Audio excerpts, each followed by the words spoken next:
Bonjour et bienvenue dans notre formation Java pour les débutants. Dans cette vidéo, je vais vous présenter les types primitifs dans Java. Il existe dans Java 8 types qu'on appelle primitifs. Ce sont les bases des types de données.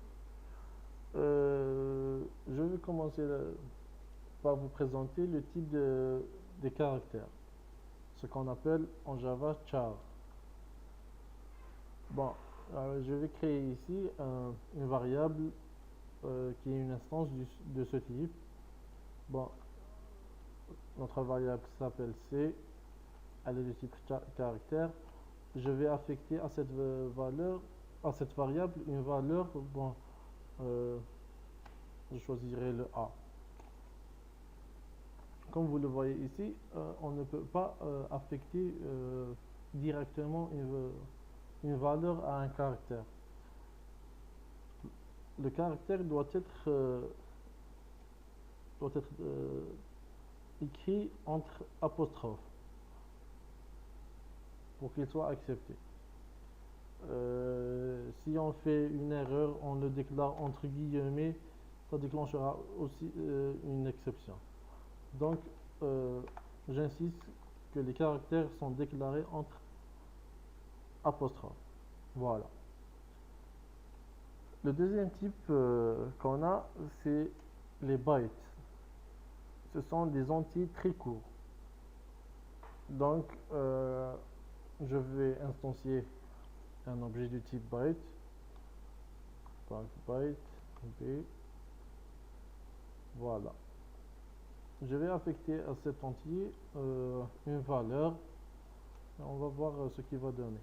Donc, puisque je viens de vous dire que c'est très court, c'est un entier très court, donc sa plage varie entre moins 128, donc si je vais affecter moins 128, veuillez remarquer que ça marche bien. Si je vais affecter 128, ça déclenche une exception. Donc, la valeur maximale qu'on peut attribuer à un byte, c'est 127. Parce que les bytes sont codés sur un octet, qui est 8 bits. Donc, pour déclarer, pour affecter une valeur au-delà de 127, on a le type short. Donc, je vais instancier une variable du type short. Donc, short s reçoit 128 et vous notez que ça marche bien. Donc, la plage de valeur des shorts, c'est entre moins 32 768 et plus 32 767. Au-delà de cette valeur, on a besoin d'un autre type qui est le type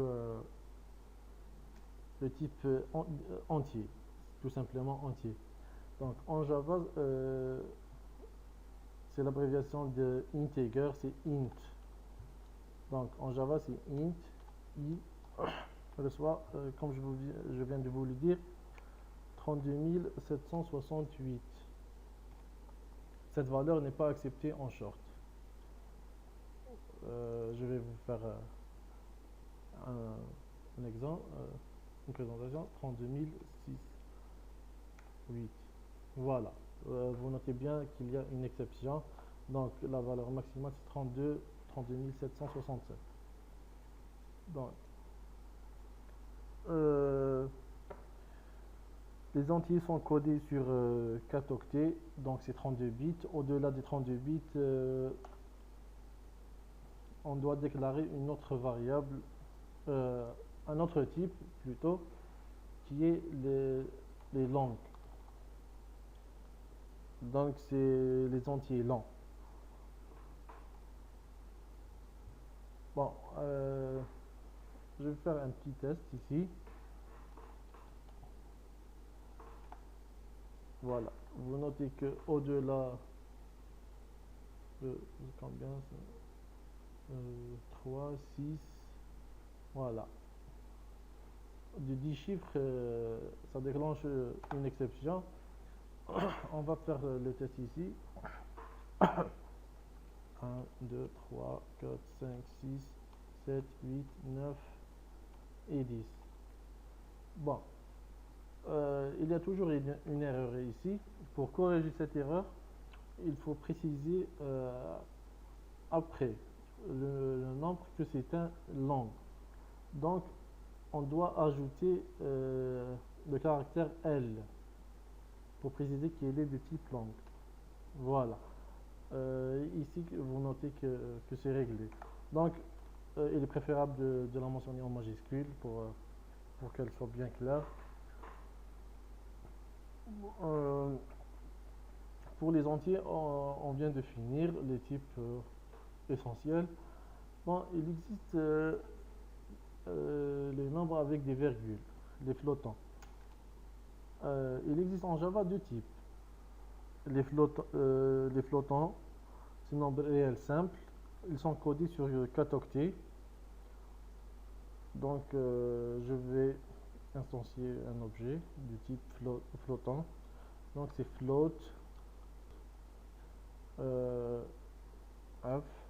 reçoit 5, 15. Bon, plutôt 15. Notez ici qu'il accepte un entier simple. Ici, je vais préciser une virgule. Donc, point 5, ça déclenche une erreur. Pour corriger cette erreur, comme le type long, il faut ajouter la lettre F pour préciser qu'elle est du type flottant. Bon, au-delà des 32 bits, je pense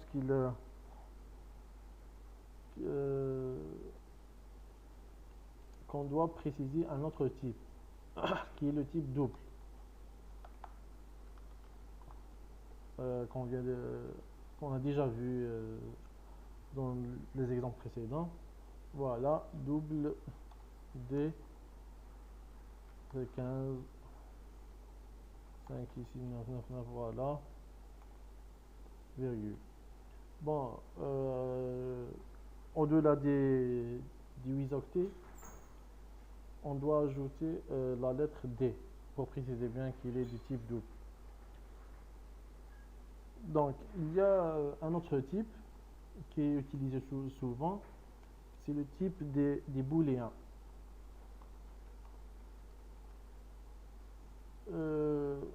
Les booléens sont codés sur un octet, donc c'est 8 bits.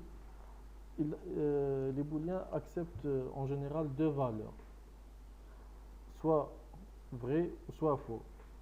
Donc pour les vrais, on doit affecter la valeur true. Désolé, j'ai ici une exception parce que je viens de déclarer la même variable deux fois. Donc je vais nommer ma variable bool et je vais déclarer une autre variable booléen bool2 false.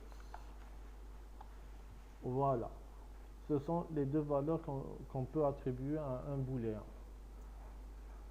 Il existe d'autres types de données, plutôt que chaque classe de Java peut être un type.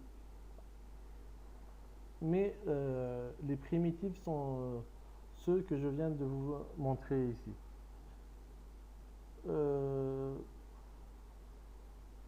Ce qu'on vient de couvrir dans cette vidéo, les 8 types de données en Java, ce sont les types primitifs. Les caractères, char, les bytes, les shorts, les entiers simples, les entiers longs, les flottants, les doubles et le booléen. Merci pour votre attention, bon visionnage et aux prochaines vidéos.